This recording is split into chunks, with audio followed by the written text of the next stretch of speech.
네, 안녕하세요. 투트랙입니다. 어제는 제가 강남경찰서에 다녀왔었죠. 아시죠? 예, 제가 몇몇 분들한테는 그렇게 말씀을 드렸어요. 어제 경찰서에 갔다 온 후기를 말씀을 드릴게요. 네. 경찰서에 간 이유는 사업을 하다 생긴 다툼 때문이었죠. 네.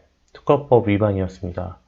특허법을 위반했다고 하더라도 경찰에게 위반이라고 신고를 할 수 있는 건 일단 가능하니까 한 거죠. 신고를 한 거죠. 그리고 CCBB는 경찰서에서 조사로 이루어지겠죠. 어느 분이 자신이 특허를 낸 상품을 제가 해외 구매 대행으로 판매했기 때문에, 아니, 뭐 사실 그것도 궁금하지 않을 겁니다. 그냥 일단 자기가 판매하고 있는 상품과 비슷했기 때문에 신고를 하신 것 같더라고요. 경찰서에서 전화가 왔고 바로 상품을 확인을 했습니다. 뭐 저희 회사에서는 보니까 G마켓에 등록되어 있는 상품이더라고요.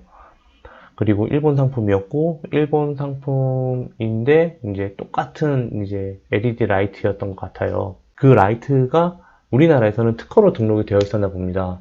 저는 구매 대행업을 하다 보니까 이런 일이 너무 많아서 일단은 아무 생각 없이 제가 그동안 많은 일을 겪었잖아요. 그래서 거기에 대해서 매뉴얼대로 응하기로 했습니다. 첫 번째, 우선 상품 판매량을 확인해 봅니다. 상품 판매량을 확인해 보고 일단 대처를 해야 돼요. 확인해 보니까 역시 판매량은 하나도 없었습니다. 판매가 잘 되는 것이었으면 저뿐만 아니라 그 원천 기술을 가셨던 그분도 아마도 본인이 장사가 잘 되고 있기 때문에 제게 내리라 마라 뭐 신고 같은 거 하지 않았겠죠. 네. 두 번째, 판매량이 없는 것을 반드시 캡처를 하셔야 돼요.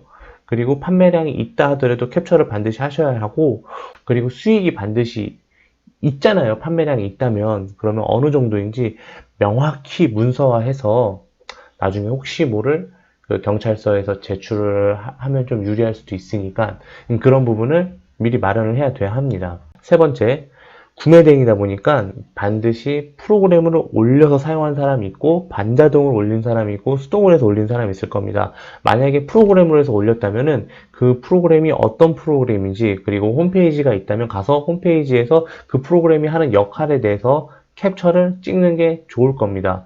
그리고 그 프로그램을 사용하면서 인지가 불가능함을 이야기하고, 그리고 아까 제가 말씀드렸던 수동으로 올렸다 해도 반드시 내가 이게 특허였는지 아니었는지 몰랐음을 진술하는 게 좋습니다. 위반 여부를 인지하고 했는지 안 했는지 여부가 사실 이 조사에선 키니까요. 제 사무실이 강북이어서 강북경찰서로 이관을 하겠냐고 물어보더라고요. 그래서 저는 처음에는 오케이 했죠. 그래 달라고 했는데, 그런데 이 담당 조사관이 사건의 내용에 대해서 너무 자세히 알고 계신 거예요. 제가 해외 구매 대행인지도 알고 있고 해외 구매 대행이 어떤 역할을 하는지도 알고 계신 거예요. 그 뜻은 뭐냐면 제가 이분한테 조사를 받게 되면 최소한 내가 설명하는 것은 막 굉장히 어렵지 않고 편하겠다는 직감이 들었습니다. 그래서 강남경찰서에서 제가 있는 강북경찰서로 이관을 하겠냐고 물어봤을 때 저는 그냥 이관 필요 없고 그냥 강남서에서 받겠습니다 라고 했죠. 그리고 지난주에 연락이 왔고 가장 빠른 시간인 어제 화요일을 택해서 제가 간 거죠. 네. 뭐 그렇다고 뭐 법을 위반했다고 해서 제가 당당하게 뭐 이렇게 막 무용담 얘기하듯이 얘기하는 건 아닙니다. 특허법 위반이 속지주의인 건 다들 알고 계시죠? 이건 뭐 제가 알고 있는 내피셜이에요. 뭐 다를 수도 있는데 다른 나라 기술을 우리나라로 가져와서 우리나라에서 특허를 내면 그 효력이 우리나라에서만큼은 이제 보호를 받을 수 있다는 걸로 알고 있어요. 이게 아마 제가 알고 있는 특허의 효력일 거예요. 일본에서도 그 상품을 아마 일본에서도 특허를 냈겠죠. 그리고 판매를 잘하고 있는 중견 기업이겠죠. 하지만 그 상품이 한국에 이제 진열되게 되는 순간부터는 그 동일한 기술을 가지고 있는 회사가 딴지를 걸게 되면 저는 제3자의 구매 대행러이기 때문에 아무런 액션조차 못하고 그냥 처벌받을 수밖에 없는 상황이 되는 거랍니다. 아셨죠? 이런 상황에서 이런 내용을 잘 알고 계신, 잘 알고 있는 조사관한테 조사를 받는다는 거는 훨씬 유리할 수도 있습니다. 어쨌든 뭐 이렇게 저렇게 해서 조사를 끝마치고 나왔어요.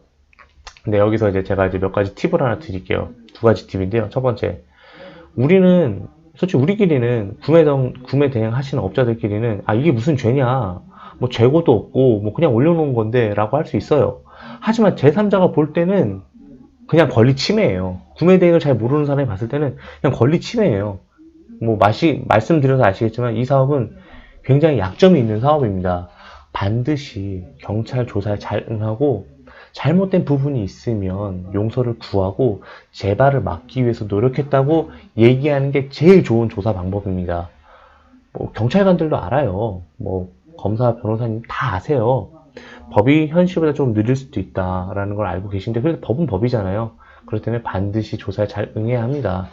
그리고 직장인들 분들 중에서 분명히 다른 명의로 하시는 분들이 계실 거예요. 뭐 본인이 오더라도 이 조사는 쉽게 끝나려면 어떻게 해야 되냐면 반드시 본인이 와야 하는데 그 사업에 대해서는 명의인이 전혀 모르잖아요. 그쵸? 그때는 그냥 진술하지 않겠다고 경찰서에 가서 직접 말씀하셔야 해요. 명의자 본인이 직접 가셔야 해요. 명의자 본인이 직접 가셔서 뭐 같이 가실 수는 있겠죠. 하지만 조사받을 때는 같이 있으면 안 돼요. 명의자 본인이 직접 이렇게 얘기하세요. 이 사건에 대해서 그냥 진술하지 않고 거부권을 하겠다. 진술 거부권을 행사하겠다라고 하시면 돼요. 그리고 서면을 그냥 내면서 이거 그냥 조사하시는데 이거 보시라고 서면으로 이제 자기 이제 내용을 이제 얘기해서 내면은 대리인이 특별히 곤란한 상황에 빠지는 일은 아마 없지 않을까라는 뇌피셜입니다. 근데 이것도 어떻게 보면 꿀팁이면 꿀팁이겠죠. 네. 조사 후 심경은 그렇습니다. 뭐 일단 술이 땡겨요. 술이 엄청 땡기고요. 두 번째, 집사람과 우리 아이들이 제일 보고 싶더라고요. 아무래도 사람이 제일 좀 심리적으로 좀 많이 힘든 순간이니까 좀 아이들이 많이 보고 싶더라고요. 그리고 일단 또 후련합니다. 일단 어차피 한번 받아야 될 조사니까. 그리고 경찰서는 다시는 올 곳이 못 되는구나 라는 생각도 들어요. 네. 하지만 그럼에도 불구하고 사업은 계속돼야 한다라는 생각은 하게 됩니다. 뭐 어찌됐건 간에 사업을 하다 보면 이런 일 저런 일 생길 수도 있는 건데 이런 저런 일 때문에 지금 하고 있는 생업을 접을 수는 없잖아요. 왜냐하면 이것도 사업의 일부분이니까요. 구매 대행을 하다 보면 이런 일이 비일비재할 거예요. 예, 그때마다 사람이 간이 콩알만해져갖고 이 일을 접으면 절대 안 됩니다. 사업을 하다 보면 충분히 그럴 수 있는 일이고요. 온꼼사가 함께합니다. 네, 오늘도 화이팅 하십시오. 네, 감사합니다.